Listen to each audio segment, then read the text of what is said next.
how losing stubborn fat actually works. Stubborn fat that just won't go is one of the most frustrating aspects of weight loss. I remember being 3 months into my weight loss journey, seeing progress, but still holding on to my love handles, holding on to that fat around my waist that just wouldn't go away. Here's my client Wayne, and he started with me at 200 pounds and completed his transformation at 166 pounds.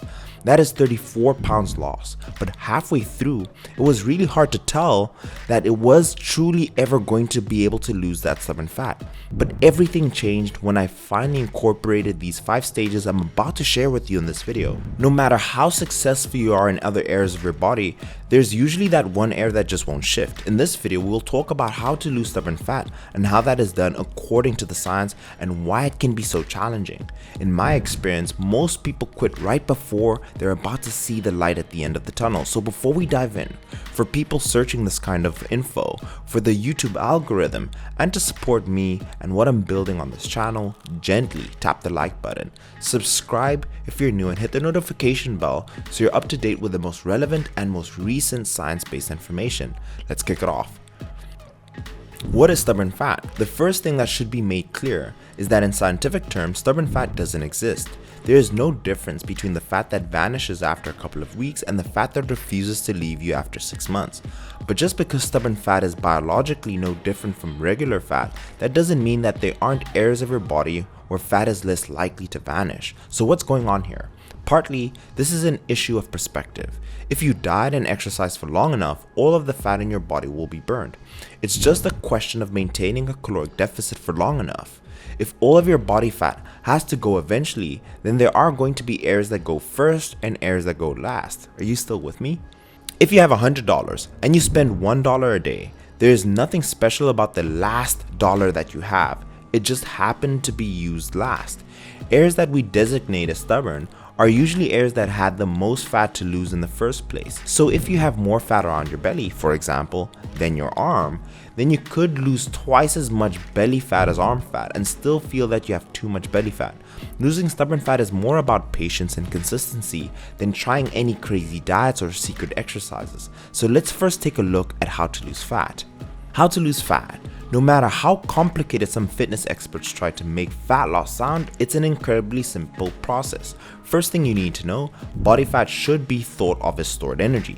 That's right, your beer belly is really a Duracell battery. The point of body fat from an evolutionary point of view is to store energy for periods of starvation. Your body can then break it down and use it. As you can see, your body is very good at storing body fat. Because of the thousands of years, it was crucial for you to do so.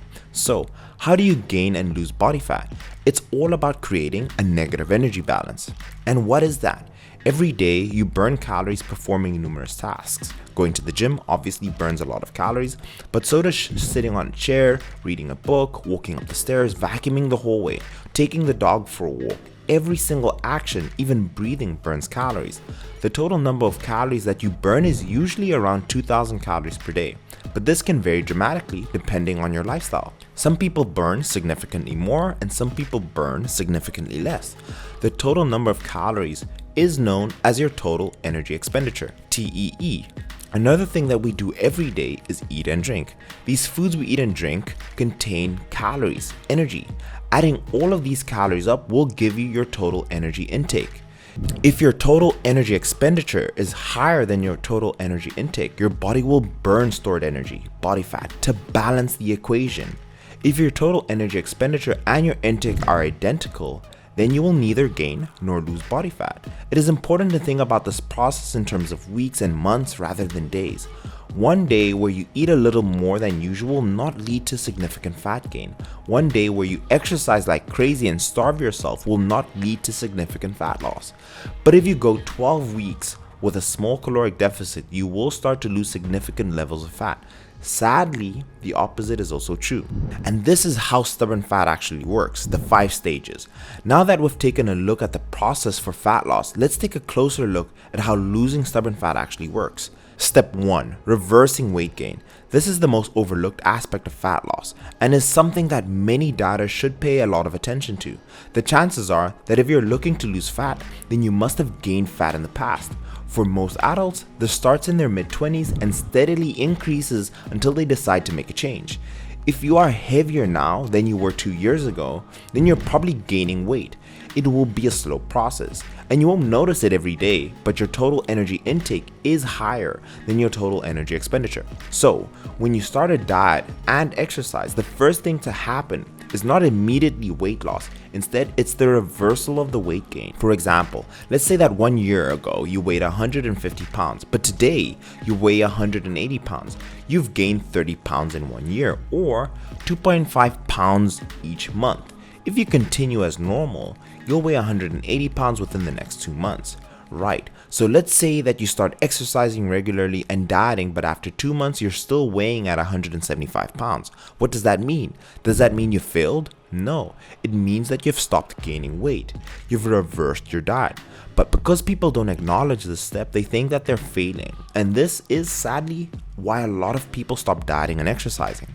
If you can accept that the first few weeks of a training program are the reverse weight gain rather than creating immediate fat loss, then you're more likely to succeed. Step 2 is data collection. While this step number 2 is actually runs concurrent with step number 1, this is a practical step and a very important one if you truly want to lose fat. In the previous step, we looked at reversing the weight gain and setting yourself up to lose weight in the future. But how can you tell where you are if you're not collecting data? Here are the things you need to know when embarking on a fat loss journey. 1. How many calories you burn each day, taking into account your metabolism, the step count, your exercise tracking. How many calories you consume each day, calorie counting. How much you weigh yourself before, during, and after a 12-week program. Once you have this information, you can use it to create an effective diet and exercise regime. But here's the thing.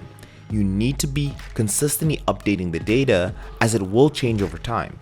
If you're successful and manage to lose 5 pounds in your first 4 weeks, then suddenly your metabolism will be lower and your calories burned each day will drop. If you don't adjust this, you can stagnate or even gain the weight back. Take measurements of your weight once per week, track your steps daily, an easy way to spot when your activity levels are rising or falling, and keep track of your eating. Step number 3, habit formation. Some people can create an elaborate training and diet regime overnight and follow it for the rest of their lives without an issue. But most people really struggle with adapting their lives so thoroughly. That's why habit formation is so important. The idea is to break down a large complex target into very small, manageable tasks. For instance, let's say that you want to start going to the gym 5 times per week, but that can be a little overwhelming. So break it down into small, easy, and achievable habits. 1. Go to the gym 3 times per week, but only start for 20 minutes. Then go to the gym 4 times per week, but only stay for 20 minutes. Go to the gym 5 times per week, but only stay for 20 minutes. Number 4, go to the gym 5 times per week and stay for 40 minutes. The trick is to only progress to the next goal once the current goal becomes second nature. In the above example, you may find that each goal is very easy to achieve and you can fly through it, but the process can be applied to all aspects of fat loss. Eating home-cooked meals, taking supplements, drinking more water, walking more steps each day. Each one of the above goals can be quite difficult to achieve, but break them down into tiny habits and suddenly your chances of success skyrocket. Step number 4, creating a caloric deficit. This is an obvious step, but also a crucial one. If you want to lose body fat, then you need to create and sustain a caloric deficit, eating fewer calories than you burn. And you can do this by increasing the number of calories you burn, reducing the number of calories you consume, or a combination of the two. I'd recommend the third option, but all 3 work.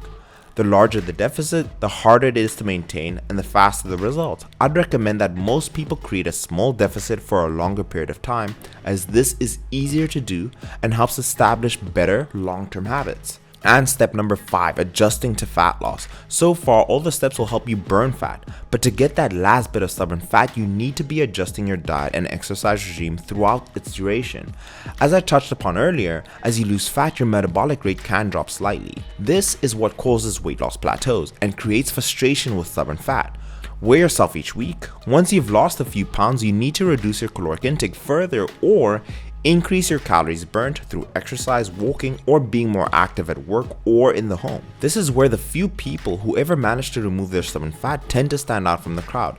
It's about not resting on your laurels, realizing that the journey has a way to go, and the motivation to keep challenging yourself.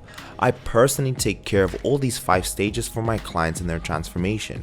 I use my method called the DNA sequence. If you're like Wayne, you watch this video and you've been struggling to finally get your dream physique, your problem is that there's so much information out there, most people don't know which program or coach to trust.